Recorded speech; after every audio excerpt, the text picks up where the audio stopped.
رحم الله من قرأ الفاتحة.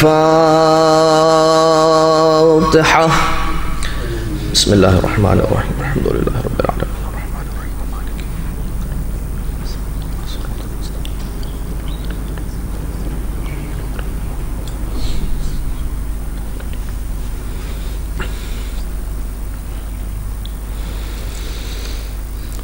لا حول ولا قوة إلا بالله العلي العظيم.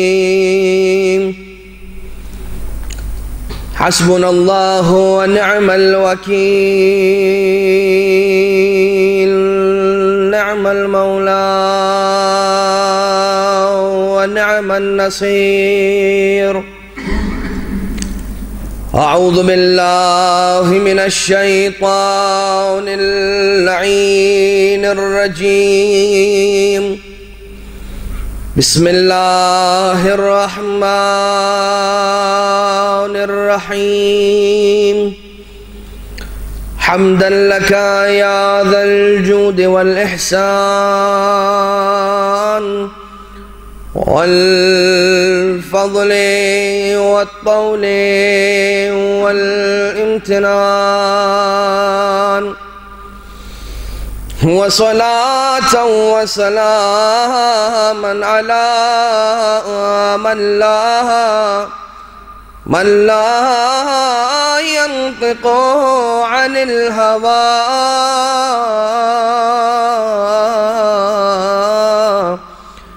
إن هو إلا وحي يوحى.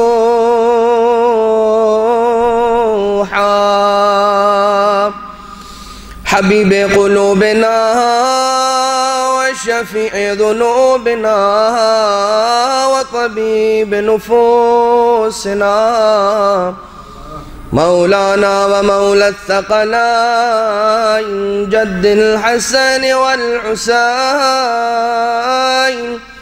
أبي القاسم المصطفى محمد.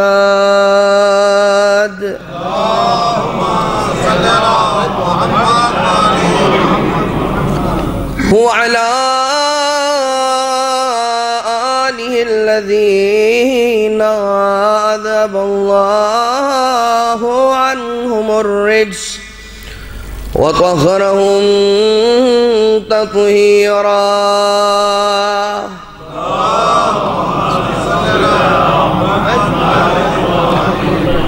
لا سيما على الإمام المنتظر والحجة الثاني عشر، واللعنة الدائمة الباقية على أعداء الدين أجمعين من الأزل إلى قيام يوم الدين. أما بعد، فقد قال الله سبحانه وتعالى في محكم كتابه المبين وفرقانه المجيد وقوله الحق، وهو أصدق القائلين. بسم الله الرحمن الرحيم. إنا أعطيناك الكوثر فصل لربك وانحر، إن شانئك هو الأبتر. درود بھیجیے گا محمد وعلی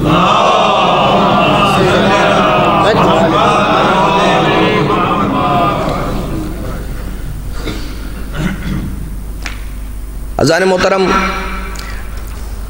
5 روزہ مجالس سے جناب سیدہ سلام اللہ علیہا کے سلسلے کی تیسری کڑی ہے. حمد ہے اس پروردگار عالم کی کہ اس نے ہمیں اس سعادت سے بہرور فرمایا. یقیناً جس جگہ پر ہم اور آپ آ کر بیٹھے ہیں اور جمع ہوئے ہیں، اس جگہ کو فرش عزا کہا جاتا ہے، اور اس فرش کی بہت زیادہ اہمیت ہے. اہل بیت علیہ السلام کی نگاہوں میں، انبیاء کی نگاہوں میں، فرشتوں کی نگاہوں میں اور پروردگار عالم کی نگاہوں میں بھی. جیسا کہ ہمیں متواتر روایات اہل بیت علیہم الصلوۃ والسلام میں ملتا ہے کہ جب بھی جس محفل میں بھی، بلکہ اس سے پہلے ایک جملہ، نسبت کی ہماری شرع کے اندر بہت زیادہ اہمیت ہے۔ نسبت جڑنا، خانہ کعبہ کو جو احترام ملا ہے وہ اسی نسبت کی وجہ سے،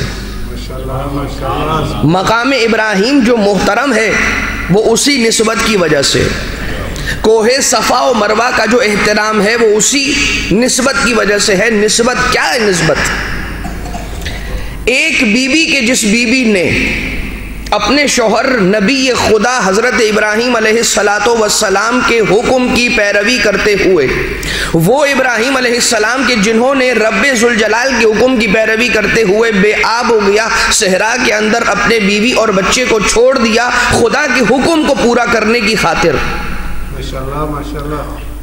اور حضرت ابراہیم علیہ السلام تشریف لے کر گئے، آگے چھوڑا ایک مقام پر صحرا میں پانی نہ تھا، بچہ چھوٹا تھا، پیاس لگی، اور یہاں پر اس بچے کی پیاس کو بجھانے کی خاطر پانی کی تلاش کے لیے بی بی ہاجرہ نے ایک مرتبہ تکودو کوشش، عربی زبان میں اسے سعی کہتے ہیں، کرنا شروع کی۔ یہ کوئی عام سعی اور یہ کوئی عام کوشش نہیں تھی، اس سعی کا جو احترام ہے وہ اس نسبت کی وجہ سے ہے کہ جو نسبت حضرت ابراہیم علیہ السلام کے ذریعے سے خدا سے جڑ گئی۔ اللہ کا حکم پورا کرنا ہے۔ حضرت ابراہیم علیہ السلام نے یہ نہ سوچا کہ میرے بچوں کا کیا ہوگا، خدا پر توکل کیا، اے خدا میں تیرے حکم کو پورا کرنے کے لیے جا رہا ہوں، ان کی تو حفاظت کرنا۔ اور حضرت ابراہیم علیہ السلام کا یہ توکل اور اللہ کا حکم پورا کرنے کی خاطر یہ ایثار، اللہ نے کہا کہ اب رہتی دنیا تک کے انسانوں کو یا کم سے کم مسلمانوں کو ان تمام پر فرض کر دوں گا کہ اگر میرے گھر کا حج کرنے کے لیے آنا چاہتے ہو تو تمہیں اس بی بی کی یاد کو تازہ کر کے سعی کرنا پڑے گی۔ یہ رکن بنا دیا حج اور عمرے کا خدا نے۔ وہ پتھر کہ جو مقام ابراہیم کا پتھر ہے، کہ جس مقام ابراہیم کے پتھر پر حضرت ابراہیم علیہ السلام نے اپنے قدم ہائے مبارک کو رکھ کر اس گھر کی تعمیر کی، کہ جس گھر کو تعمیر کرنے کا حکم اللہ نے دیا تھا، اب حضرت ابراہیم کا یہ عمل بھی خدا سے منسوب ہو گیا، یہ پتھر بھی خدا سے منسوب ہو گیا، اور اس نسبت کی وجہ سے اس پتھر کے اندر احترام دیا گیا۔ اب کوئی یہ نہ کہے کہ یہ پتھر ہے، اب کوئی یہ نہ کہے کہ یہ کوئی معمولی چیز ہے، یہ مقام ابراہیم علیہ السلام کا وہ پتھر ہے کہ جسے جا کر سارے کے سارے چومتے ہیں اور احترام کرتے ہیں۔ احترام کیوں؟ اس نسبت کی وجہ سے، حجر اسود اس نسبت کی وجہ سے، بیت اللہ اللہ کا گھر، یہ صرف بیت نہیں ہے، بیت اللہ اللہ کا گھر، نسبت جڑ گئی، احترام آ گیا۔ اب آپ مجھے یہ بات بتائیے کہ انسان گھر میں ناشتہ کرتا ہے، دوپہر کا کھانا کھاتا ہے، رات کا کھانا کھاتا ہے، شام کی چائے پیتا ہے، مگر ایسا کیوں ہوتا ہے وہی ایک غذا کے جو گھر میں پکا کر کھا لے تو وہ دوپہر کا کھانا ہو جائے، مگر فرش عزائے حسینی پر حسین کا سفرہ لگے، وہاں پر آ کر کھا لے تو اسے تبرک کہلایا جائے؟ وہ تبرک بن گیا، کیوں؟ اس نسبت کی وجہ سے۔ اب گھر میں جو تم کھانا پکا کر کھا رہے ہو، اپنی غذائی ضروریات کو پورا کرنے کے لیے کوئی یہ نہیں کہہ سکتا کہ کھاؤ، جی کھول کر کھاؤ، تمہیں شفا ملے گی، لیکن دسترخوان حسینی پر رہ کر تم نیاز تبرک حاصل کرو، شفا بھی ملے گی اور خوش قسمتی بھی ملے گی۔ نسبت ہے۔ آپ جب اپنے گھر کا دروازہ کھلنے کا انتظار کرتے ہیں، دق الباب کرتے ہیں یا بیل پش کرتے ہیں، تو کیا گھر میں داخل ہونے سے پہلے اس گھر کی چوکھٹ کا بوسہ لیتے ہیں؟ مگر جب حسین کے در پر جاتے ہیں، رسول کے روضے پر جاتے ہیں، تو اس چوکھٹ سے گزرنے سے پہلے ایک مرتبہ بوسہ دیتے ہیں، کیونکہ وہ چوکھٹ محترم ہے۔ کس وجہ سے محترم ہے؟ اس نسبت کی وجہ سے محترم ہے۔ یہ کوئی عام انسان نہیں ہے، اس حسین نے اللہ کے لیے اپنا سب کچھ دے ڈالا، اور اب قیامت تک اسی حسین کا روضہ، ان کی قبر کی مٹی سے شفا ملے گی، ان کے حرم کے دروازے کی چوکھٹ محترم ہو جائے گی۔ آ کر یہاں سے اپنی آنکھوں کو مس کرو، آنکھوں کی بینائی بھی ملے گی، دل کی بصیرت میں بھی اضافہ ہوگا۔ ماشاءاللہ، سبحان اللہ، کیا بات۔ تو نسبت ہے، یہ ہم احترام کرتے ہیں اس نسبت کی وجہ سے۔ یہی جو ہمارا قومی نشان ہے، پرچم ابو الفضل علیہ السلام، مولا عباس کا جو پرچم ہے، علم ہے، یہ ہمارا قومی نشان ہے، قومی پرچم ہے۔ ماشاءاللہ ماشاءاللہ۔ اور یقین جانیے اتحاد کے لیے، اتحاد کرنا ہے نا، آج بہت زیادہ اس بات کی طرف لوگوں کو باور کروایا جا رہا ہے کہ اتحاد کرو اتحاد کرو، تو تمہیں ایک ایسا پرچم پہلے ہی سے خدا تعالیٰ نے عطا کر رکھا ہے کہ جس پرچم تلے آ کر جمع ہو جاؤ، اتحاد خود بخود ہو جائے گا۔ عباس کے پرچم کے نیچے جمع ہو جاؤ، اس سے بہتر اتحاد کوئی نہیں ہے۔ ماشاءاللہ، سبحان اللہ۔ لیکن عزیزان محترم، جو بات میں آپ کی خدمت میں عرض کر رہا ہوں، انسان اپنے گھر میں بھی دعوت رکھتا ہے، محفل سجاتا ہے، مگر اس محفل میں ملائکہ نہیں آتے ہیں۔ جب محفل حسین کے نام پر، زہرا کے نام پر، اہل بیت کے نام پر سجائی جاتی ہے، تو یہاں پر برکتوں کا نزول بھی ہوتا ہے، رحمتوں کا نزول بھی ہوتا ہے، فرشتوں کا نزول بھی ہوتا ہے۔ درود بھیجئے محمد و آل محمد پر۔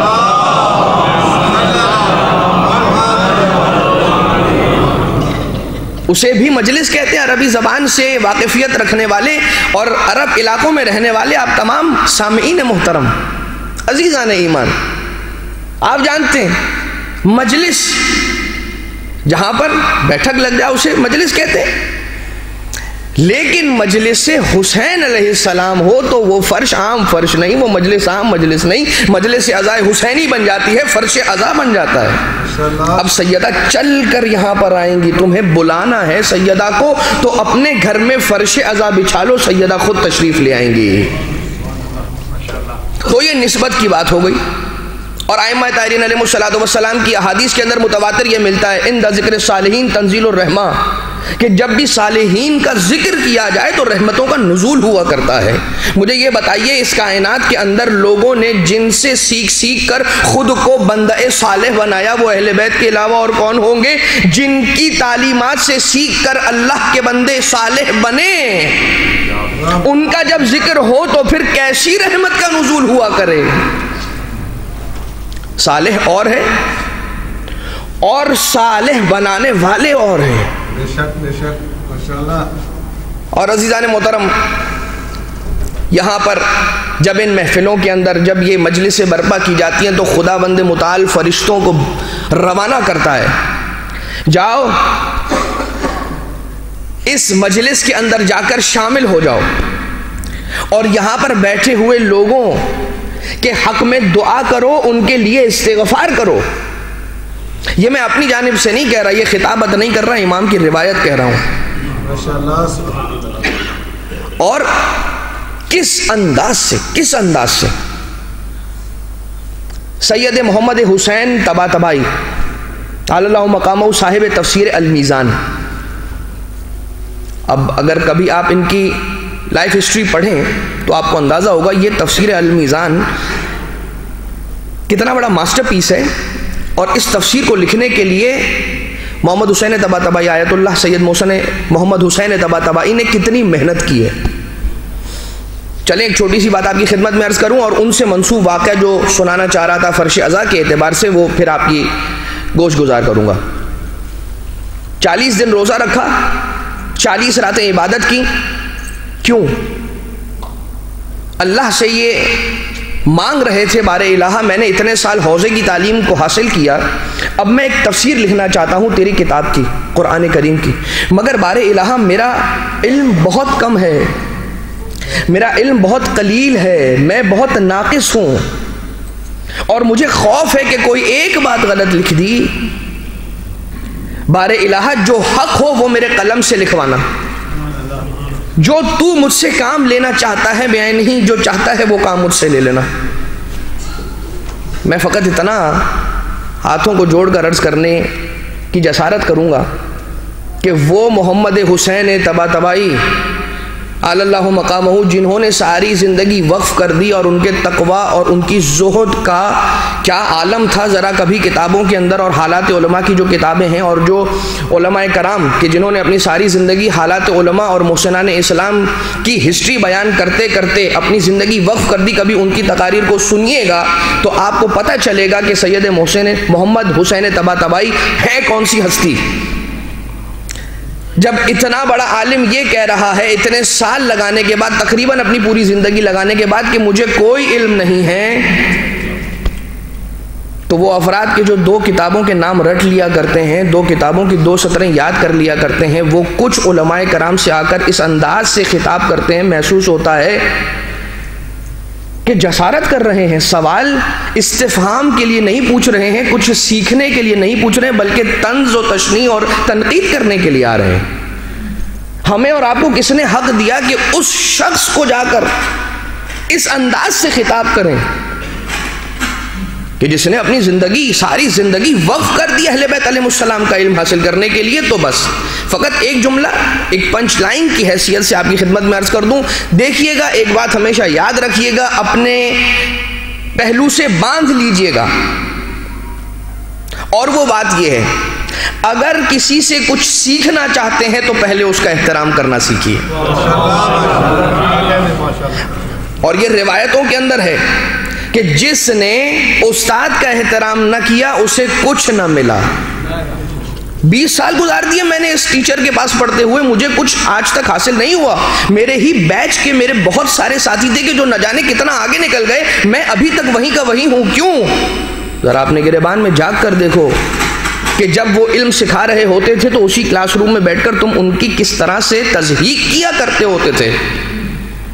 تو احترام کرو تاکہ تمہیں علم ملے خدا تعالیٰ کی جانب سے، چونکہ علم ایک نور ہے، یقذف اللہ فی قلبہ من یشاء، جس دل میں خدا چاہے اس دل کے اندر علم کو جاگوزی کر دے۔ یقیناً اپنے دل کو اور اس ظرف کو اس قابل بنانا ہوگا کہ نور علم اس میں سما سکے۔ درود بھیجئے محمد و آل محمد۔ میں بہت جلدی سے بات کو عرض کر کے القاب جناب سیدہ کی طرف آ جاؤں گا۔ سید محمد حسین طباطبائی یہ کہتے ہیں جب ایک مرتبہ وہ کسی ایک امام بارگاہ کے اندر تشریف لے گئے تو جیسے ہی اس امام بارگاہ میں پہنچے تھے، اس امام بارگاہ کی دیواروں کو ہاتھ لگا لگا کر اسے چومنا شروع کر دیا۔ تو جو شخص یا شاگرد یا ان کا چاہنے والا ان کے ساتھ ساتھ چل رہا تھا، سوال کر بیٹھا کہ سید یہ بتائیے اس عمل کی کیا حکمت ہے، اس کے پیچھے کیا حکمت ہے؟ کہا کہ خدا کی قسم روز محشر قیامت کے دن اس حسینیہ کی دیواریں اور اس کی اینٹیں بھی خدا سے حق کے شفاعت رکھیں گی۔ کیوں؟ نسبت۔ کیوں؟ اس نسبت کی وجہ سے کہ جو نسبت جڑ گئی ہے، اب یہ دیواریں عام دیواریں نہ رہیں، اب یہ اینٹیں عام اینٹیں نہ رہیں، اب یہ چھت عام چھتیں نہ رہیں، یہ محترم ہو چکی ہیں اس نسبت کی وجہ سے کہ جو ان دیواروں، ان ستونوں، ان چھتوں سے جڑ چکی ہے۔ اور یہاں پر جو ذکر ہو رہا ہے وہ اس بی بی کا ذکر ہو رہا ہے کہ جسے زمین کے رہنے والوں سے زیادہ آسمان کے رہنے والے پہچانتے ہیں۔ سیدہ عالمیان دختر رسول سیدۃ نساء العالمین مادر حسنین حضرت فاطمہ الزہرا سلام اللہ علیہا،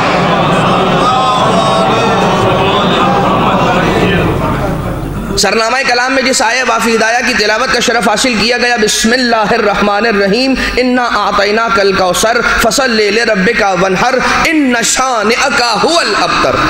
آپ نے اس آیہ، اس سورہ کوثر کے اعتبار سے گزشتہ روز چند معروضات سماعت فرمائے۔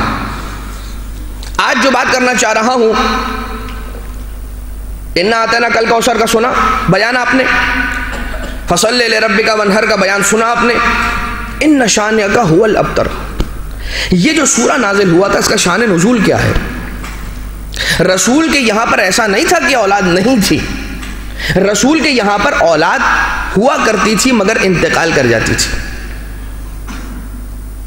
قاسم نام سے ایک اولاد رسول اکرم کے اعتبار سے منسوب، یہ بات تاریخ نے لکھی کہ رسول کے ایک بیٹے کے جن کا نام قاسم، ایک بیٹے کے جن کا نام طاہر دنیا میں تشریف لائے، متولد ہوئے، لیکن اس کے بعد رضا الہی سے انتقال کر گئے۔ لیکن عزیزان محترم، اس وقت جب کفار مکہ نے یہ دیکھا، کفار یہ دیکھ رہے ہیں کہ رسول اکرم کے یہاں پر اس وقت کوئی اولاد نہیں ہے، وہ ابتر کہہ رہے ہیں، لا ولد نہیں کہہ رہے ہیں۔ غور کر رہے ہیں عزیزان محترم، نعوذ باللہ من ذالک، ابتر وہ کہ جس کی خاکم بدہن، جس کی دم کو کاٹ دیا جائے۔ مقصد کیا تھا ابتر کہنے کا؟ کہ اے محمد، آپ فقط و فقط لا ولد نہیں ہیں، فقط و فقط لا وارث نہیں ہیں، بلکہ یہ یاد رکھیے گا کہ چونکہ آپ کی اولاد نہیں ہے، آپ کا کوئی وارث نہیں ہے، لہٰذا آپ جو پیغام لے کر آئے ہیں نا، وہ بھی یہیں تک محدود رہ جائے گا۔ کون ہوگا کہ جو آپ کے اس پیغام کو آگے لے کر جائے گا؟ تو جو اصل طعنہ زنی تھی وہ اس بات پر تھی کہ جس کی وجہ سے رسول اکرم کو نعوذ باللہ من ذالک خاکم بدہن، معاذ اللہ، ابتر کا طعنہ دیا جا رہا تھا۔ اور اس کے بعد خدا تعالیٰ نے جیسا کہ چند سوروں قبل ہی ایک سورے میں رسول اکرم سے وعدہ کیا، بسم اللہ الرحمن الرحیم، وَلَسَوْفَ يُعْطِيكَ رَبُّكَ فَتَرْضَىٰ، اور جلد ہی خدا تعالیٰ آپ کو وہ چیز عطا کر دے گا کہ آپ خدا سے راضی ہو جائیں گے۔ یعطیکا بھی ایک ہی مادہ اصلی سے آیا ہے، اور انا آتینا کل کوثر میں آتینا بھی ایک ہی مادے سے آیا ہے۔ جو وعدہ خدا تعالیٰ نے چند سوروں قبل کیا تھا اسے انا آتینا کل کوثر، کوثر خیر کثیر فاطمہ زہرا عطا کرنے کے ذریعے سے پورا کر دیا۔ اور رسول اکرم کو جناب سیدہ کے ملنے سے ہوا کیا؟ وہ افراد کے جو ابتر کا طعنہ دے رہے تھے ان کی زبانیں گنگ ہو گئیں، اور ایسی بیٹی خدا تعالیٰ نے رسول اکرم صلی اللہ علیہ وآلہ وسلم کو عنایت فرمائی۔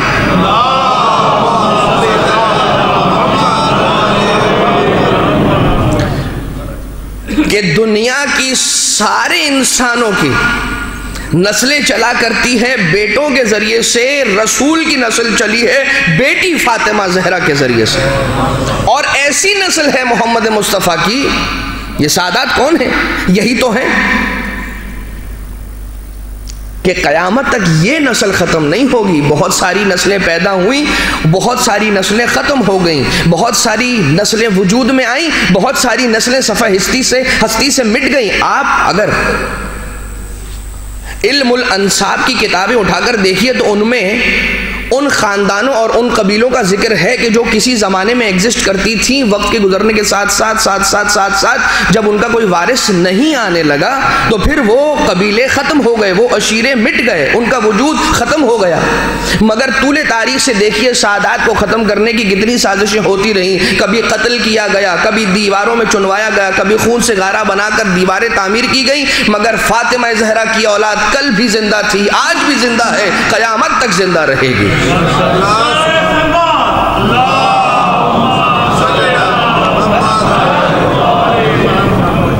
اور یہ سلسلہ ہدایت اس انداز سے جناب سیدہ کے ذریعے سے آگے بڑھا۔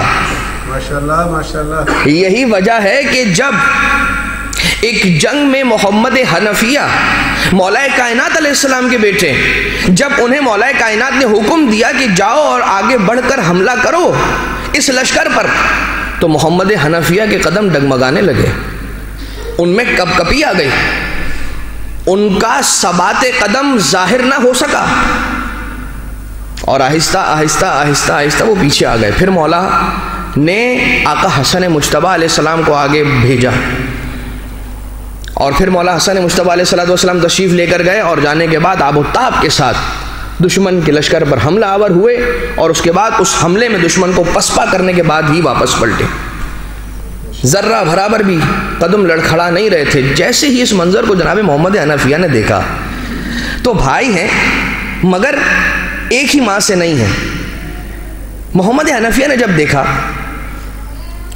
اور دیکھنے کے بعد احساس کرنے لگے، فیل کرنے لگے۔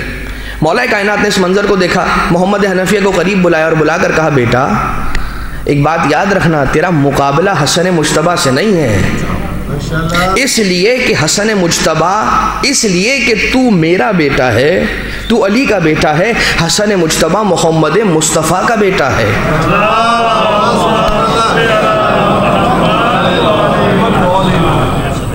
اس لیے کہ حسن مجتبیٰ محمد مصطفیٰ کے بیٹے ہیں، تو میرا بیٹا ہے۔ جناب سیدہ کے ذریعے سے حسن مجتبیٰ علیہ السلام رسول خدا کے بیٹے، لہذا یہاں پر اس انداز سے ایک درود بھیجیے گا سارے مل کر محمد و آل محمد پر۔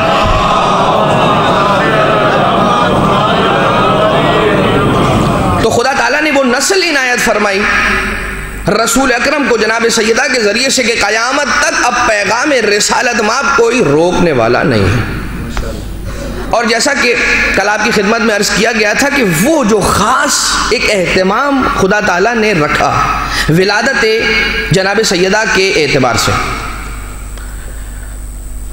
رسول اکرم کو 40 روز تک عبادتیں کروائیں، 40 شبوں تک عبادتیں، 40 روز تک روزے، اور اس کے بعد جنت کی غذا آئی اور 40ویں افطار اس کے ذریعے سے ہوئی، اور یہ سارا کا سارا سلسلہ کہ جو انعقاد جناب سیدہ سلام اللہ علیہا کا انتظام تھا۔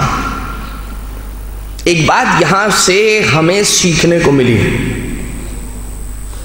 اور وہ یہ کہ رسول اکرم کو وہ غذا دی گئی کہ کہا گیا یہ وہ غذا ہے کہ جس غذا میں ایک خاص اثر ہے کہ ہم چاہتے ہیں کہ رحم مبارک جناب خدیجہ سلام اللہ علیہا میں جو نور فاطمہ منتقل ہو اس میں یہ سارا اہتمام شامل ہو۔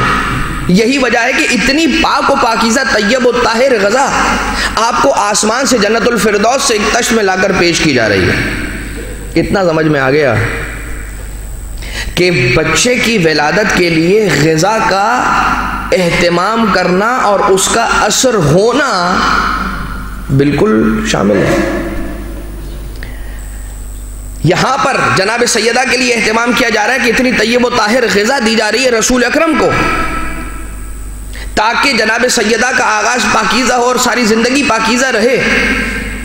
ہم کہ جو جناب سیدہ کے ماننے والے ہیں ہمیں بھی اس سے سبق حاصل کرنا چاہیے اور اپنی غذا میں حرام کو شامل ہونے سے خود کو بچانا چاہیے کہ کہیں ایسا نہ ہو کہ لقمہ حرام ہمارے شکم میں جاتا رہے اور ہم نے خیال نہ کیا اور اس لقمہ حرام کا اثر ہماری اولادوں میں منتقل ہوا، وہ اس دنیا میں آئیں اور آنے کے بعد معرفت اہل بیت کی کمی کا سامنا کرنا پڑا یا اہل بیت کی محبت کا سامنا کرنا پڑا اور ہم سر پکڑ کر بیٹھے رہے کہ سمجھ نہیں آ رہا، بچہ ہمارا ہے مگر ہمارے جیسی محبت نہیں رکھتا، اس لیے کہ تمہارے شکم میں جو حرام تھا اس نے تمہارے نطفے میں وہ اثر رکھا کہ جو اثر منتقل ہوا اور وہ اثر انداز ہوا اس کے دل کے اندر نور محبت اہل بیت کے شامل ہونے میں۔ بہت زیادہ ضرورت ہے اس بات کی، خاص طور سے آج کل کے اس پرآشوب دور میں، کہ ہم اپنی غذا کو اور اپنے لقموں کو پاک و پاکیزہ طیب و طاہر بنائیں۔ روحانی اعتبار سے بھی انسان کتنا چوزی ہوتا ہے، انسان کتنا خیال رکھتا ہے اس بارے میں، مجھے یہ نہیں کھانا، مجھے یہ کھانا ہے، مجھے یہ نہیں کھانا، مجھے یہ کھانا ہے، میں یہ کھاؤں، ایسا نہ ہو اس میں کولیسٹرول زیادہ ہو تو پھر میری وینز جو ہیں وہ ہارٹ کی بلاک ہو جائے، خدا نہ خواستہ کوئی سرجری کرانی پڑے یا وقت سے پہلے میں اس دنیا سے گزر جاؤں۔ انسان اپنی جسم کے لیے اپنی غذا کے اعتبار سے اتنا زیادہ خیال کرتا ہے مگر اپنی روح کے لیے غذا کے اعتبار سے کوئی خیال نہیں کرتا۔ ماشاءاللہ ماشاءاللہ، بہت زیادہ ضرورت اس بات کی کہ جو خود سیرت جناب سیدہ کے ذریعے سے ہم تک پیغام پہنچایا گیا۔ تو یہ ایک بات آپ کی خدمت میں عرض کی گئی، لیکن عزیزان محترم یہاں پر فقط و فقط غذا ہی نہیں بلکہ خود جیسا کہ کل تھوڑا سا ذکر آیا تھا جناب خدیجہ سلام اللہ علیہا کا، آج ایک دو جملے اور جناب خدیجہ سلام اللہ علیہا کے اعتبار سے آپ کی خدمت میں گوش گزار کرنا چاہ رہا ہوں۔ ماں کا بہت امپورٹنٹ رول ہے تربیت اولاد کے اندر۔ میں جانتا ہوں ایسے افراد کو کہ جو اپنے بچوں کو ساتھ لے کر آتے ہیں، جب بھی مجلس میں آتے ہیں ساتھ بچوں کو اپنے ساتھ ساتھ رکھتے ہیں اور ان کو یہ انڈیکیشنز دیتے ہیں، انسٹرکشنز دیتے ہیں کہ آپ نے ساتھ رہنا ہے، مجلس سننی ہے، اور جب وہ واپس جاتے ہیں گھر پلٹ کر تو بچوں کو ساتھ بٹھاتے ہیں اور سوال کرتے ہیں کہ بیٹا بتائیے آج آپ نے مجلس میں کیا سنا، آپ نے کیا سیکھا. ورنہ بہت ساری باتیں اور بہت سارے واقعات ایسے بھی ہوتے ہیں کہ ماں باپ مجلس میں آتے ہیں اور ان کی اولادیں امام بارگاہ کے آس پاس ہی کہیں نہیں معلوم کس جگہ پر پڑی ہوئی ہوتی ہیں، بیٹھے ہوئے ہوتے ہیں آپس میں. کبھی کسی کے پاس موبائل ہوتا ہے اور اس سے کچھ نہ کچھ شیئرنگ ہو رہی ہوتی ہے، کہیں پر اسموکنگ ہو رہی ہوتی ہے. یعنی کہ وقت گزارنے کا ایک یہ طریقہ بھی ہے کہ انسان مجلس کے نام پر آئے اور مجلس کی مقام یعنی کہ فرش عزا سے دور بیٹھے. اور ایک یہ بھی طریقہ ہے کہ انسان مجلس عزا کے نام پر آئے تو پھر فرش عزا پر آ کر ہی بیٹھے.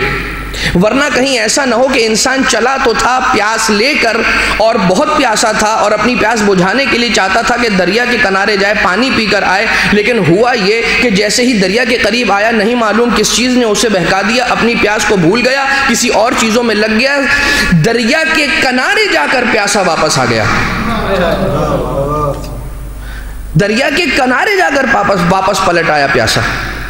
تو کہیں ایسا نہ ہو کہ انسان اتنا سرمایہ بھی لگائے، وقت بھی لگائے، محنت بھی کرے اور اس کے بعد حاصل کچھ نہ ہو. لہذا اس بات کا خیال، ماں باپ کا بہت بڑا رول، خصوصیت کے ساتھ ماں کا بہت بڑا کردار. کیوں کہا گیا کہ ماں کے قدموں کے نیچے جنت ہے؟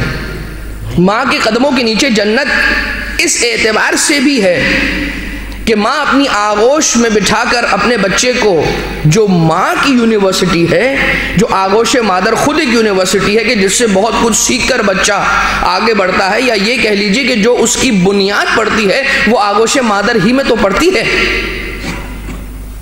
تو اس یونیورسٹی سے جو سیکھتا ہے، ماں کی یونیورسٹی سے، جو ماں اسے سکھا دیتی ہے، وہ کبھی قیامت تک وہ اپنی ساری زندگی میں بھولتا نہیں ہے وہ چیز.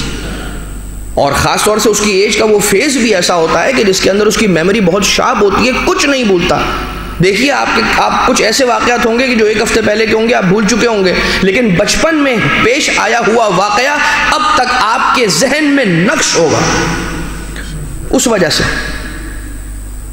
ماں اس انداز سے تربیت کر دے کہ اپنا عمل بچہ ایسا بنا لے کہ اس عمل کی وجہ سے جنت کا حقدار بن جائے. یہ ایک تفسیر ہے ماں کے قدموں میں جنت کے ہونے کی، کہ ماں نے اپنے بچے کی ایسی تربیت کر ڈالی کہ اب اس نے اپنا عمل بچے نے ایسا بنا لیا کہ اس عمل کی وجہ سے جنت کا حقدار بن گیا. بس ماں کے قدموں میں جنت تھی، اسے مل گئی ماں کی اتباع کرنے کی وجہ سے، ماں نے سکھایا. لیکن عزیزان محترم، دنیا کی عام مائیں ایک جانب اور مادر فاطمہ الزہرا خدیجہ کبریٰ ایک جانب.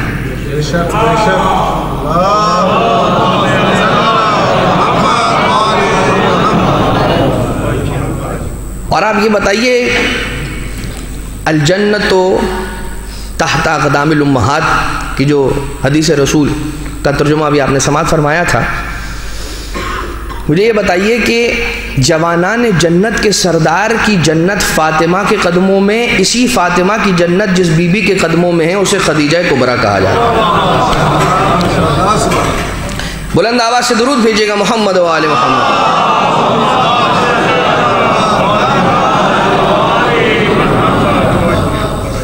ایک بہت ہی جید عالم دین ہے، ان کے پاس کسی نے جا کر سوال کیا، ایک طالب علم نے، یہ بتائیے کہ ہم اپنے بچے کی اچھی تربیت کرنا چاہتے ہیں، آپ کوئی ایسا سنہری اصول بتائیے کہ ہم اپنے بچے کی اچھے سے تربیت کر سکیں. مسکرانے لگے، کہا میں کیا بتا سکتا ہوں، فاقد الشیء لا یعطی، جس کے پاس خود کچھ نہ ہو وہ تمہیں کیا دے گا، اور انکساری کا مظاہرہ کرنے لگے. تو طالب علم نے دوبارہ سے پوچھا تو پھر مسکرانے لگے. کہا تم کیا سننا چاہتے ہو؟ ایک بات یاد رکھو، بچے کی تربیت کی فکر سے زیادہ اپنی تربیت کی فکر کرو. تم اپنی تربیت کر لو، بچے کی تربیت خود بخود ہو جائے گی. ارے بچہ تو بہت ہی اچھی نقل کرنے والا ہے، وہ تو تمہیں دیکھتا جاتا ہے، جو تم کرتے ہو نقل کرتا جاتا ہے. اپنے عمل کو ٹھیک کر لو، بچے کا عمل خود بخود ٹھیک ہو جائے گا. آپ دیکھیے، بچے کو بتائیے، آپ اور ہم نہیں جانتے بچہ کتنا شارپ ہے. ہم آپس میں بات کر رہے ہوتے ہیں، بچہ کہیں اور بیٹھ کر کھیل رہا ہوتا ہے، ان کھلونوں سے آپس میں کچھ باتیں کر رہا ہوتا ہے، ہم یہاں پر جملے ادا کرتے ہیں، وہ اتنا دور بیٹھ کر ہماری آہستہ سے مرمرنگ کی جو آوازیں ہوتی ہیں اسے بھی سن کر بچے کے ساتھ وہ جملے ادا کر رہا ہوتا ہے۔ ماشاءاللہ۔ ہمیں پتہ بھی نہیں ہوتا کب ہم نے کون سا جملہ کہا، کس وقت کہا، کہنے کے قابل تھا نہ تھا، بچے نے یاد کر لیا، جہاں کہنا تھا وہاں کہا، جہاں نہیں کہنا چاہیے تھا وہاں کہا، کچھ پتہ ہی نہیں۔ اچھا، ایک گھر تھا، اس گھر میں ایک جملہ بہت زیادہ کہا جاتا تھا۔ اب چونکہ بات کھل کر ہونی چاہیے تاکہ ذہنوں میں اچھے سے راسخ ہو سکے، اور بہرحال یہ کوئی ایسی بات نہیں ہے کہ جس سے ہم اور آپ آشنا نہیں ہیں، ہر کوئی جانتا ہے۔ ایک گھر میں ایک جملہ بہت زیادہ کثرت سے کہا جاتا تھا، اور وہ جملہ یہ تھا، جب بھی ماں اپنے بیٹے کے بارے میں سوال کرتی تھی اپنی بہو سے، یعنی باپ سے سوال کیا جاتا تھا، ماں سے سوال کیا جاتا تھا کہ بابا کہاں ہیں، اس بچے کے بابا کہاں ہیں، تو وہ جواب دیا کرتی تھی کہ دوسری والی کے پاس گئے ہوئے ہیں۔ ٹھیک ہے، جب بھی سوال ہوا کہ بیٹا بابا کہاں گئے ہوئے ہیں، کہا دوسری والی کے پاس گئے ہوئے، مزاحن، کوئی اس کے اندر حقیقت نہیں تھی، مزاحن جو عام طور سے کہا جاتا ہے، دوسری والی کے پاس گئے ہوئے بیٹا تمہارے بابا۔ ایک دن کسی کے یہاں، کسی رشتہ دار کے یہاں مہمان بنا کر بلایا گیا، اور یہ سارا خانہ وادہ پہنچ گیا۔ نہیں معلوم ٹیلی ویژن پر کوئی سیریل چل رہا تھا یا کوئی میچ آ رہا تھا یا کوئی چیز، سب لوگ انہماک کے ساتھ اس جانب متوجہ تھے، اور وہ چیز کہ جو ٹیلی ویژن پر دکھائی جا رہی تھی اسے دیکھ رہے تھے۔ اتنے میں جن کے یہاں گئے ہوئے تھے انہوں نے سوال کیا، بیٹا مثال کے طور پر علی کہاں ہیں، جو کہ ان کے والد تھے کہ جن کے بارے میں کہا جاتا تھا جب بھی پوچھا جاتا تو وہ ایک جملہ۔ کسی نے جواب نہ دیا، وہ بچہ کھڑا ہوا اور اس نے بآواز بلند کہا، آنٹی وہ دوسری والی کے پاس گئے ہوئے۔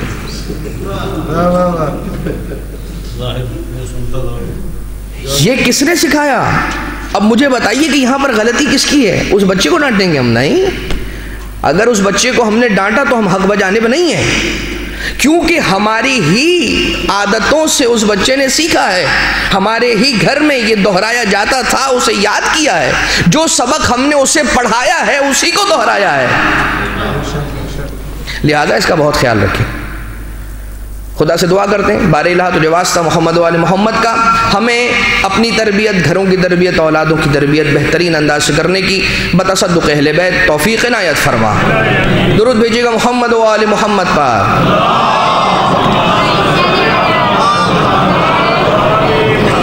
کل بات جناب سیدہ کے لقب زہرا کے حوالے سے ہوئی تھی، اور ایک حدیث آپ کی خدمت میں عرض کی گئی تھی، اور وہ حدیث یہ تھی کہ لماذا سمیت فاطمہ الزہرا، کہ فاطمہ کو زہرا کیوں کہا جاتا ہے؟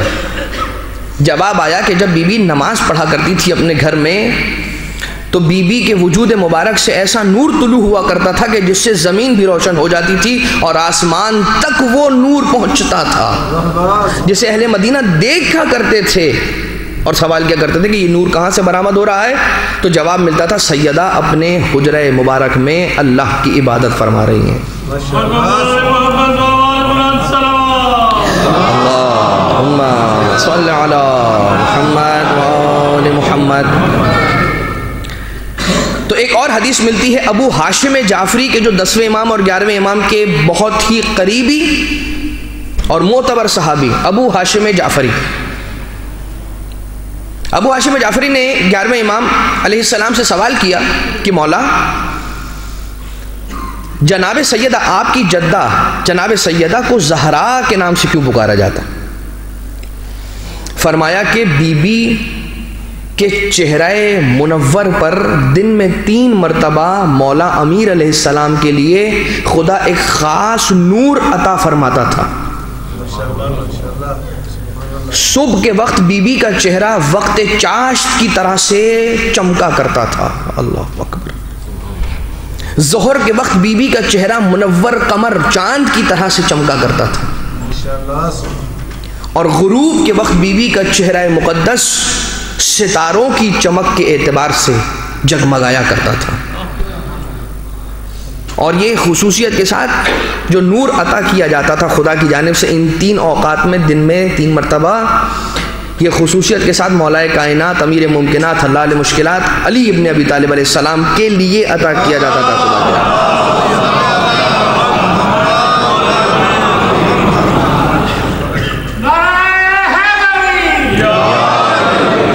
یا علی یا علی۔ تو ایک اور روایت اس اعتبار سے ملتی ہے کہ جب چھٹے امام علیہ السلام سے سوال کیا کہ مولا لقب زہرا کا راز کیا ہے، امام علیہ السلام فرماتے مسکرا کر ہماری جدہ کا نور، اس کی تابانی، اس کی روشنی کا یہ عالم تھا کہ جب ماہ رمضان کا چاند نمودار ہوتا تھا افق عالم پر، آسمان پر جب ماہ رمضان کا چاند نمودار ہوتا تھا تو اس کی ایک روشنی ہوتی تھی، اور زمین پر جناب سیدہ کے وجود اقدس کی ایک روشنی ہوا کرتی تھی۔ جب بھی بی بی چاند کے سامنے آ جایا کرتی تھی تو بی بی کا نور ماہ رمضان کے چاند کے نور پر غالب آ جایا کرتا تھا،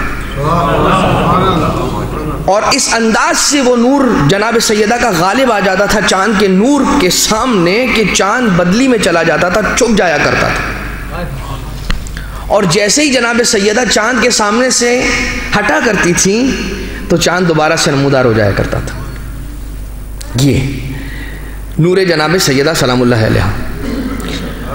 اب یہ جو زمین و آسمان روشن ہے، روایت معصومین علیہ السلام سے ملتا ہے کہ جو دنیا، زمین، ساتوں زمین ساتوں آسمان کی جو روشن ہے یہ کس کے نور کا صدقہ ہے؟ یہ کس کے نور کا صدقہ ہے؟ ایک حدیث قدسی ملتی ہے کہ جس کے اندر، جو روایت معصومین علیہ السلام سے ہم تک پہنچی ہے، کہ جس کے اندر یہ ملتا ہے کہ فَلَمَّا أَرَادَ اللَّهُ أَن يَبْلُوَ الْمَلَائِكَةَ قَدْ أَرْسَلَ إِلَيْهِمْ سَحَابًا مُظْلِمًا، کہ خدا تعالیٰ نے ایک مرتبہ ایسا ہوا کہ اپنے ملائکہ کا اور فرشتوں کا امتحان لینا چاہا۔ قد ارسل الیہم سحابا مظلما، اندھیرے اور کالے بادلوں کو ان پر بھیج دیا۔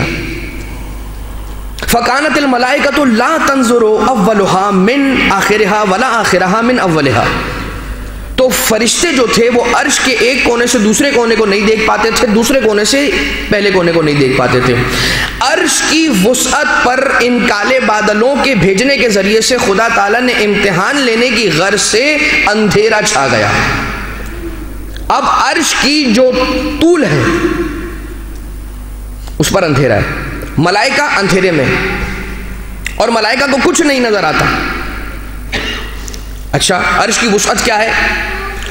ایک فرشتے نے جب عرش کی وسعت کا سوال کیا تو اسے حکم آیا کہ 3000 سال تک پرواز کرتے رہو۔ اب مجھے نہیں معلوم یہ دنیا کے 3000 سال ہیں یا نوری 3000 سال، ماشاءاللہ ماشاءاللہ، دنیا کے 3000 سال ہیں یا آخرت کے 3000 سال۔ ان 3000 سالوں تک وہ ملک، وہ فرشتہ پرواز کرتا رہا، پرواز کرتا رہا، پرواز کرتا رہا۔ جب یہ وقت ختم ہوا 3000 سالوں کا تو خدا تعالیٰ کے پاس آ کر سوال کیا، کہا کہ بار الہ کیا تیرے عرش کی وسعت ختم ہوئی؟ کہا جا کر پھر سے 3000 سال پرواز کر۔ متعدد مرتبہ جب کیا تو خدا تعالیٰ سے جب آخر میں آ کر سوال کیا، خدا نے کہا اگر تو اسی طرح سے قیامت تک پرواز بھی کرتا رہے عرش کے ایک حصے کی بھی وسعت کو پورا نہیں کر سکتا۔ ماشاءاللہ سبحان اللہ۔ تو عرش کی اس وسعت پر اندھیرا چھایا ہوا ہے۔ فقالت الملائکۃ لا تنظر اولها من آخرها ولا آخرها من اولها، فقالت الملائکۃ یا الہنا و سیدنا، اے میرے اللہ، اے ہمارے پالنے والے، اے ہمارے سردار۔ ملائکہ اب یہ کہہ رہے ہیں منذ خلقتنا، جب سے تو نے ہمیں خلق کیا ہے پروردگار، ما رأینا مثل ما نحن فی، ہم نے دیکھا ہی نہیں ہے ایسا اندھیرا۔ فنسألک بحق هذه الانوار، اے خدا اس اندھیرے میں بھی ہمیں کچھ روشنی کی کرنیں نظر آ رہی ہیں، ان نوروں کا صدقہ ہے، قد کشفت عنا، ہم پر رحم کر اور اس اندھیرے کو دور کر، ان انوار کا صدقہ، ان انوار کا واسطہ۔ فاتا بنور فاطمہ وعلقها فی قرطاء العرش فظہرت السماوات السبع والارضون السبع. اللہ تعالیٰ نے نور فاطمہ کو عرش کی بلندی پر رکھا جس کی وجہ سے ساتوں زمین بھی روشن ہو گئے, ساتوں آسمان کے طبقات بھی روشن ہو گئے.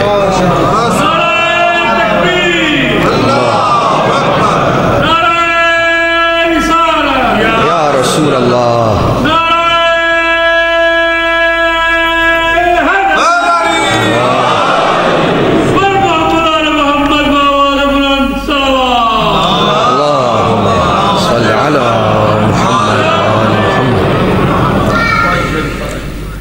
تو خدا تعالیٰ نے جناب سیدہ سلام اللہ علیہ کے نور کے صدقے میں زمین کے ساتوں طبقات, یہ تو پہلا طبقہ ہے کہ جس پر ہم اور آپ ٹکے ہوئے ہیں, ساتوں زمین کے طبقات, آسمان کے ساتوں طبقات کو نور سیدہ کے صدقے میں روشنی ملی ہے.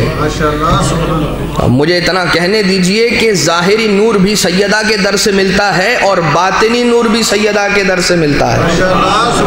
جو اپنے دل کو نور سے منور کرنا چاہتا ہے در سیدہ پر آ جائے, تعلیمات سیدہ پر عمل پیرا ہو جائے. وَقَانَتِ الْمَلَائِكَةُ يُسَبِّحُهُ وَيُقَدِّسُهُ. اب ذرا فضیلت کا ایک پہلو, جب روشنی ہو گئی فَقَانَتِ الْمَلَائِكَةُ يُسَبِّحُهُ وَيُقَدِّسُهُ, پھر جب یہ نور پھیل گیا تو ملائکہ اللہ کی تسبیح کرنے لگے اور اس کی تقدیس کرنے لگے. فَقَالَ اللَّهُ عَزَّ وَجَلَّ وَعِزَّتِي وَجَلَالِي. جو حدیث قصہ پڑھ چکے ہیں وہ اس لہجے سے آشنا ہے. فقال اللہ تعالی وعزتی وجلالی, اللہ تعالیٰ نے ارشاد فرمایا کہ مجھے میری عزت و جلال کی قسم ہے کہ میں تمہاری اس تسبیح اور اس تقدیس کے ثواب کو لکھ دوں گا. کس کے نامہ اعمال میں؟ لمحبی حاضح المرآ, سیدہ کے محبوں کے نام اے ملائکہ تمہاری تسبیح و تقدیس کو لکھ دوں گا. وَأَبِيهَا وَبَالِهَا وَبَنِيهَا, سیدہ کے محبوں کے نام ملائکہ کی تسبیح لکھی جائے گی. سیدہ کے بابا کے چاہنے والوں کے نام ملائکہ کی تسبیح لکھ دی جائے گی. سیدہ کے شوہر کے چاہنے والوں کے نام ملائکہ کی تسبیح لکھ دی جائے گی. سیدہ کے بچوں کے چاہنے والوں کے نام ملائکہ کی تسبیح لکھ دی جائے گی. یہ نور سیدہ کا صدقہ ہے, ملائکہ تسبیح و تقدیس و عبادت کریں, لکھی محب فاطمہ کے نام اعمال میں جائے. نعرہ تکبیر, نعرہ رسالت, نعرہ حیدری, آواز بلند صلوات. اللہم صل علی محمد. اپنے مقام کو پہچانیے عزیزان محترم, اپنے مقام کو پہچانیے کہ آپ محب زہرا, محب ابو الزہرا, محب بالو الزہرا, محب بنو الزہرا اگر ہیں تو آپ کا کیا مقام ہے. ملائکہ جو عبادت کریں آپ کے نامہ اعمال میں لکھی جائے, اور آپ محب زہرا, ہم محب زہرا ہو کر اپنی عبادتوں کو قضا کریں.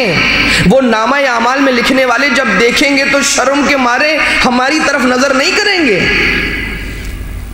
پھر تو یہ بات ہو گئی کہ سیدہ کے چاہنے والوں کو زیب نہیں دیتا کہ اپنی عبادتوں کو قضا کریں.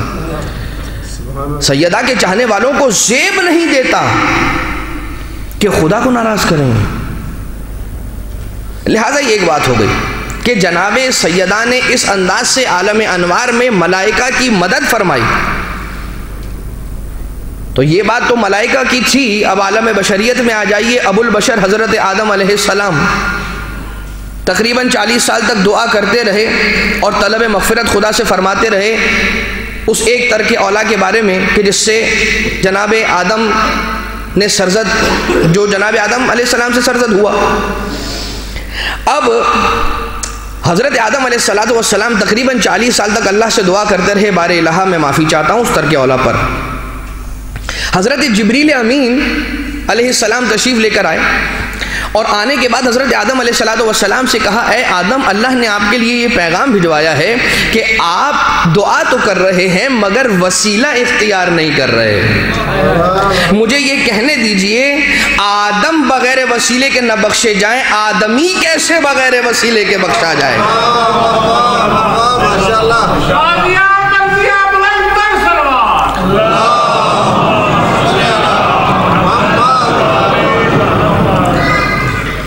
حضرت آدم علیہ السلام کے پاس آئے، وَعَلَّمَ الْآدَمُ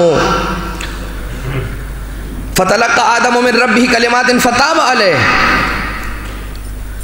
کہ اللہ تعالیٰ نے حضرت آدم علیہ السلام کو جناب جبریل کے ذریعے سے فَتَلَقَّى آدَمُ مِن رَبِّهِ القاء کیے گئے حضرت آدم علیہ السلام کو اللہ کی جانب سے کلمات فتاب علیہ، تو پھر ان کلمات کے ذریعے سے حضرت آدم علیہ السلام نے توبہ کی اللہ سے اور دعا مانگی، اور وہ کلمات کون سے تھے؟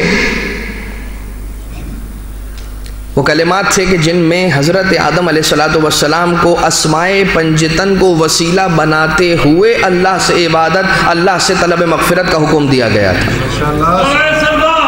اللہم صلی علی محمد آل محمد۔ میں بہت تیزی کے ساتھ آگے بڑھنا چاہ رہا ہوں، دامن وقت میں گنجائش نہ رہی، لیکن عزیزان محترم چند ایک معروضات سنتے چلے۔ اہل بیت علیہ السلام کے یہ القاب، جناب سیدہ کا ایک لقب زہرا، کہ جس کے بارے میں آپ نے سماعت فرمایا، اور گزشتہ جلسات میں آپ نے بی بی کا ایک اور لقب سماعت فرمایا، محدثہ۔ ان دو القاب کے اعتبار سے بات ہوئی، فقط و فقط اہل بیت علیہ السلام کے القاب ہی نہیں، بلکہ خود ان کے اسامی کرام، اسامی گرامی، ان کے مبارک اسماء، ان کے مبارک نام خود وہ حیثیت رکھتے ہیں کہ اگر آپ اہل بیت کا واسطہ نہ دیں، اہل بیت کے ناموں کا واسطہ دیں، فقط نام کا واسطہ بھی دیں، تو خدا آپ کی دعا کو کبھی رد نہیں کر سکتا۔ بلکہ میں یہ کہوں کہ نام فاطمہ اسم اعظم الہی ہے، نام محمد مصطفیٰ اسم اعظم الہی ہے، نام علی مرتضیٰ اسم اعظم الہی ہے۔ اچھا، کسی سوال کرنے والے نے سوال کر لیا، کیونکہ سوال کرنے والے کبھی کبھار بس ذہن میں جو بات آتی ہے وہ پوچھ لیا کرتے ہیں، اس پہلو کو ذہن میں رکھتے نہیں ہوتے ہیں، لہذا سوال بیدار ذہنوں کی علامت ہے۔ سوال کرنے والے نے سوال کیا، کیا اہل بیت کے پاس بھی اسم اعظم ہوتا ہے؟ اور کتنے اسم اعظم ہوتے ہیں؟ سارے کے سارے جو اللہ نے 72 یا 73 اسم اعظم کے کلمات رکھے ہیں، وہ سارے ہوتے ہیں، کچھ ہوتے ہیں، کتنے ہوتے ہیں، ہوتے بھی ہیں یا نہیں ہوتے ہیں؟ کیونکہ اہل بیت کے فضائل میں شک کی گنجائش نہیں ہے، اور اگر شک آ جائے تو پھر ایمان کو بچانے کے اعتبار سے کیا کہوں، الامان الحفیظ۔ کیونکہ شک جو ہے نا، وہ ایک ایسی بیماری ہے، روحانی بیماری ہے، کہ جو ایمان کو ایسے کھا جاتی ہے کہ جیسے آگ لکڑی کو کھا جاتی ہے۔ اور بہت بیدار رہیے، اپنے علم کی سطح کو بلند کرتے رہیے، واٹس ایپ کے میسیجز پڑھنے میں ٹائم ضائع مت کیجئے، اور ان متبرک اور معتبر کتابوں کو پڑھنے میں کچھ وقت لگائیے کہ جن میں اہل بیت علیہ السلام کی معرفت کے اسباب مہیا ہیں، ان کی سیرت، ان کی حیات طیبہ علیہم السلام کے حالات کو لکھنے کے ذریعے سے انہیں پڑھیں، تاکہ آپ کی کچھ معرفت کے لیول میں اضافہ ہو، کچھ آپ انہیں جان سکیں۔ لیکن عزیزان محترم، سوال ہوتا ہے، میں فقط یہی جواب دوں گا، جو ہستیاں خود اپنی ذات میں اسم اعظم ہوں، ان کے بارے میں کیسا سوال کہ انہیں علم دیا گیا اسم اعظم کا یا نہ دیا گیا، بلکہ اس سے بھی بڑھ کر ایک بات کہ اسم اعظم کے کلمات جن ہستیوں کے صدقے میں خدا نے خلق کیے وہ اہل بیت کی ہستیاں ہیں، کہ یہ نہ ہوتے تو اسم اعظم بھی نہ ہوتا، یہ نہ ہوتے تو دنیا نہ ہوتی، یہ نہ ہوتے تو ان کی محبت میں تو اللہ نے خلق کیا ہے۔ لولا کلما خلقت الافلاک، اے حبیب اگر آپ نہ ہوتے تو میں زمین و آسمان کو نہ خلق کرتا۔ تو چھٹے امام علیہ السلام یہ فرماتے ہیں کہ اللہ تعالیٰ نے 73 کلمات رکھے ہیں اسم اعظم کے، کہ جن میں سے 72 ہم اہل بیت علیہ السلام کے پاس ہیں۔ نام اہل بیت علیہ السلام کی جو بات ہو رہی ہے، میں آج مولا کائنات علیہ السلام کے اعتبار سے ایک جملہ کہوں گا، اور اس کے بعد انشاءاللہ پھر کل اپنی بات کو آگے بڑھائیں گے۔ مولا کائنات علیہ الصلوۃ والسلام کے نام، اہل بیت کے ناموں کی برکت کی بات ہوئی ہے تو جناب مولا امیر علیہ الصلوۃ والسلام کے ذکر سے ابتدا کرتے ہیں۔ انشاءاللہ کل ہم جناب سیدہ کے نام کی برکت اور اس سے جڑے ہوئے وہ عناوین کہ جو انسانی زندگی کے اندر کارآمد ان کا ذکر کیا جائے گا بشرط توفیق و حیات انشاءاللہ۔ مولا کائنات علیہ السلام فرماتے ہیں انا کتب اسمی علی العرش فاستقر وعلی الارض وعلی السماوات فقامت وعلی الارض ففرشت وعلی الریح فزرت وعلی الوادی فہمع وعلی البرق فلمع وعلی السحاب فدمع وعلی اللیل فدجا وازلم وعلی النہار فانارا وتبسم۔ میں وہ علی کہ جس کا نام جب عرش کی بلندیوں پر رکھا تو اسے قرار آ گیا، جب آسمانوں پر لکھا گیا میرے نام کو تو پھر وہ قائم ہو گیا، جب زمینوں پر لکھا گیا میرا نام تو وہ بچھنے لگی، جب ہواؤں پر لکھا گیا تو وہ چلنے لگی، جب وادیوں پر لکھا گیا تو اس سے چشمے جاری ہو گئے، جب بجلیوں پر لکھا گیا تو اس بجلیوں کو کڑکنا نصیب ہوا، جب بجلیوں پر میرا نام لکھا گیا تو وہ کڑکنے لگی، جب آسمانوں پر میرا نام لکھا گیا تو وہ برسنے لگے، جب رات پر میرا نام لکھا گیا تو وہ اندھیر ہو گئی، جب دن پر لکھا گیا تو منور ہو گئی اور مسکرانے لگی۔ جب نام علی کی یہ برکت ہے تو ذات علی کی کیا برکت ہوگی؟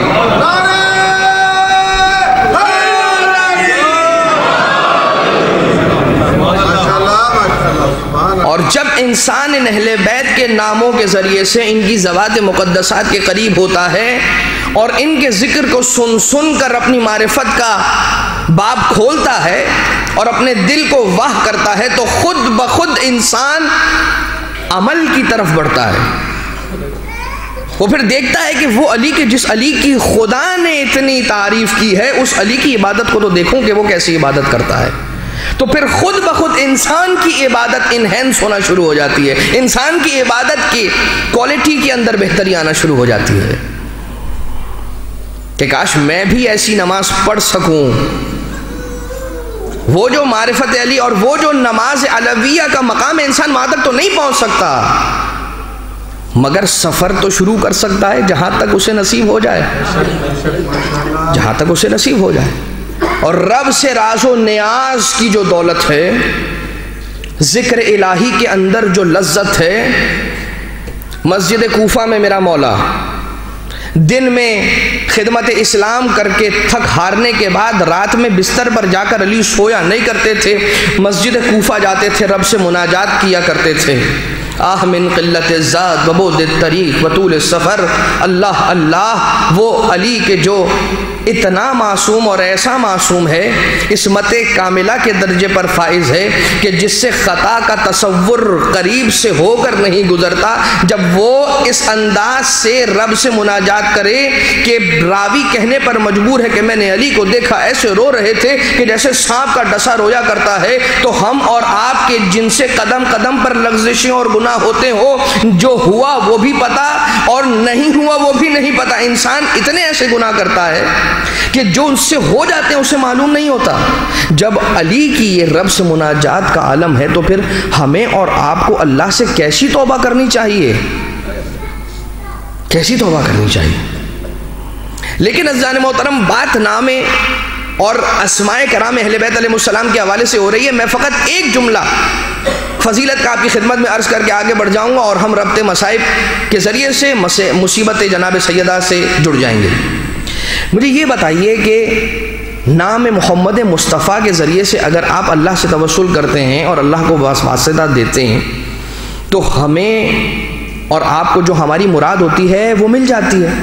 مولا کائنات کا نام بہت بڑا ہے، ان کی ہستی بہت عظیم ہے، جناب سیدہ کا مقام بہت بلند ہے۔ میں تو یہ کہتا ہوں کہ رسول کا ایک غلام، ان کا ایک صحابی، ان کا ایک سچا عاشق اویس قرنی، اگر ان کا نام لو، اس نام کا واسطہ دو، دانتوں کے درد کے لیے خدا سے شفا مانگو تو تمہیں شفا مل جاتی ہے۔ رسول نے کیا فرمایا کہ اس اویس قرنی نے میری محبت میں جب اسے یہ خبر ملی کہ میرے دانتوں کو یا رسول کے دندان شہید کر دیے گئے، تو اب اویس قرنی نے انتظار نہ کیا، اس خبر کی تصدیق کرنے کا انتظار نہیں کیا، اسی وقت جیسے ہی کانوں میں وہ خبر پہنچی ہے کہ رسول کے دندان مبارک شہید کیے گئے، اسی لمحہ زمین سے پتھر اٹھایا، اپنا دانت توڑ لیا۔ جس رسول سے میں عشق کرتا ہوں، جب ان کا دانت نہ رہا تو پھر میرے دانت کا کیا فائدہ؟ اور پھر یہ سوچا کہ نہیں معلوم جو دانت میں نے اپنا توڑا ہے، رسول کا بھی وہی دندان مبارک شہید کیا گیا ہوگا یا کوئی اور. ایک ایک کر کے اپنے سارے دانتوں کو توڑ دیا. رسول تک یہ خبر پہنچی کہ اس انداز سے جناب اویس قرنی نے اپنے عشق کا اظہار کیا ہے. رسول اکرم مسکرائے اور کہا کہ اویس نے ہماری عشق میں اس کام کو انجام دیا ہے، قیامت تک اب کوئی نام اویس کے ذریعے سے متوسل ہو جائے، اپنے دانتوں کے درد کی شفا پانا چاہے، خدا تعالیٰ اویس کے نام کے صدقے میں اسے شفا دے گا.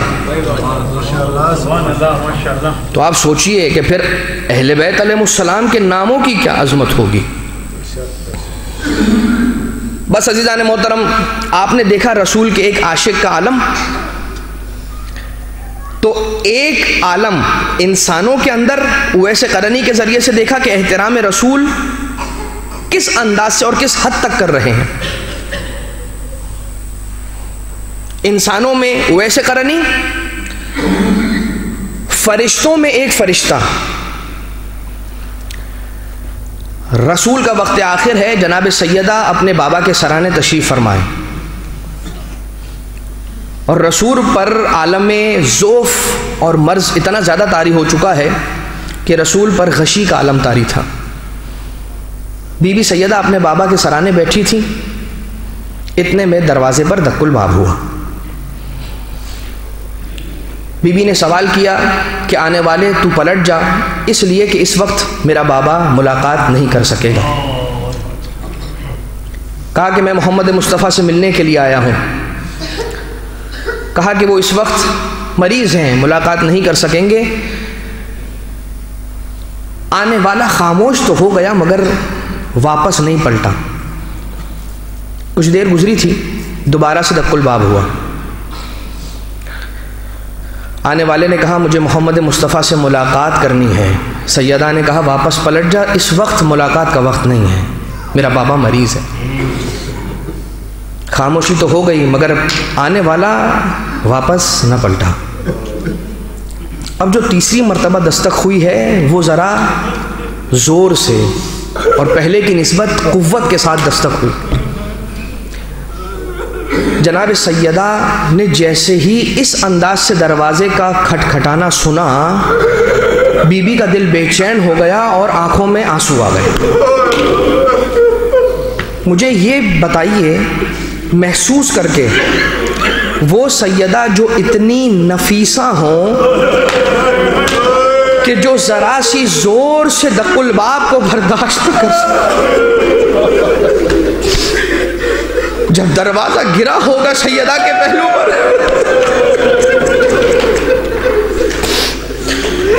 بس بی بی روئی ہیں، آنکھوں سے آنسو جاری ہوئے اور رسول کے رخسار مبارک پر گرے.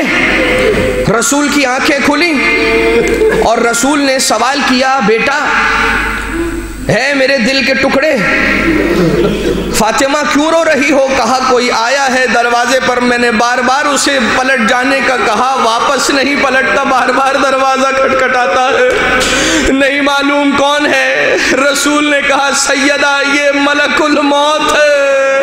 ارے یہ تیرے دروازے کا شرف ہے، وہ ملک الموت جو اجازت کا محتاج نہیں ہے، تیرے در کا شرف ہے. اندر داخل نہ ہوا، اجازت کا طالب ہوا.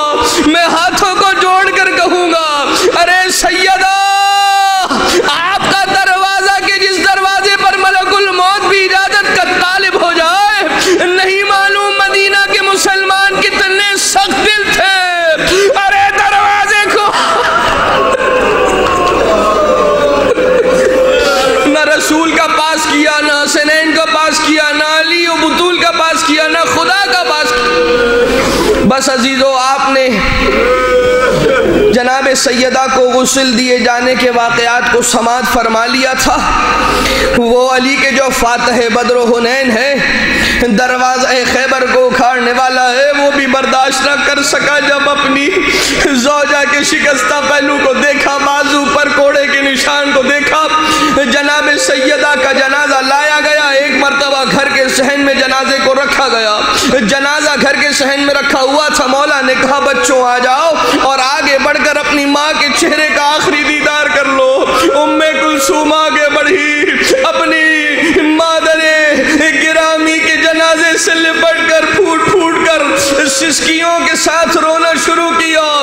زینب کبریٰ آگے بڑھی، اپنے ماں کے چہرے کا آخری دیدار کیا۔ حسن مجتبیٰ آئے مگر حسین گھر کے ایک کونے میں کھڑے انتظار کر رہے تھے، نہیں معلوم کیا سوچ رہے تھے۔ علی نے کہا بیٹا حسین آ جاؤ، اپنی ماں کا آخری دیدار کر لو، پھر ماں کا چہرہ دیکھنا نصیب نہ ہوگا۔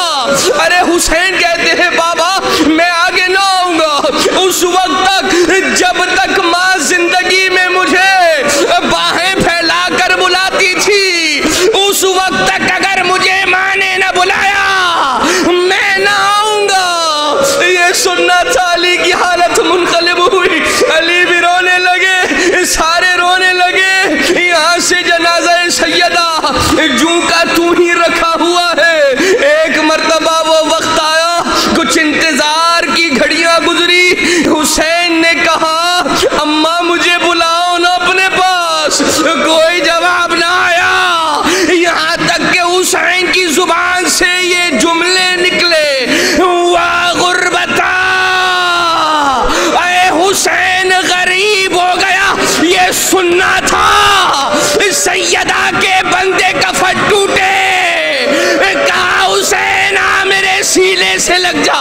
حسین دوڑ کر ماں کے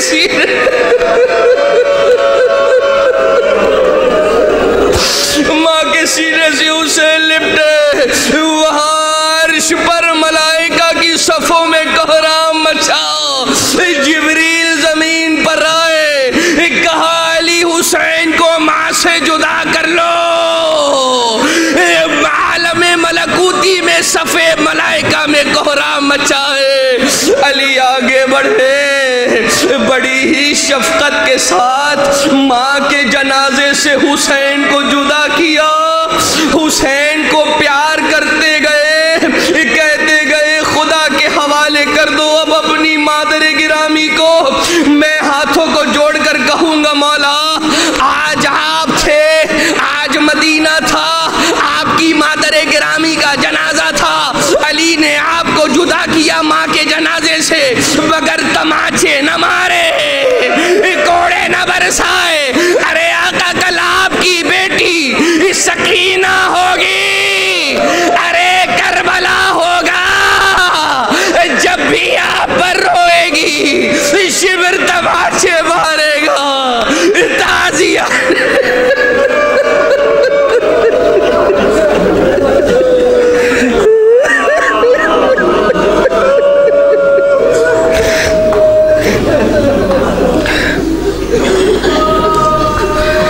اللہ ولعنت اللہ علی القوم الظالمین، وسيعلم الذين ظلموا أي منقلب ينقلبون۔ بار اللہ تجھے واسطہ محمد و آل محمد کا ہمارے اس توسل کو اپنی بارگاہ سے مقبول و منظور فرما۔ بار اللہ تجھے واسطہ محمد و آل محمد کا ہماری اس عظیم عبادت کو اپنی بارگاہ سے درجہ قبولیت عنایت فرما۔ اے خدا مومنین اور مومنات کی آنکھوں سے جاری ہونے والے ان آنسوؤں کو رومال سیدہ میں جگہ عنایت فرما، ان آنسوؤں کو دل سیدہ کی ٹھنڈک قرار فرما۔ اے خدا ہمارے دلوں میں حب اہل بیت علیہ السلام کو سلامت فرما۔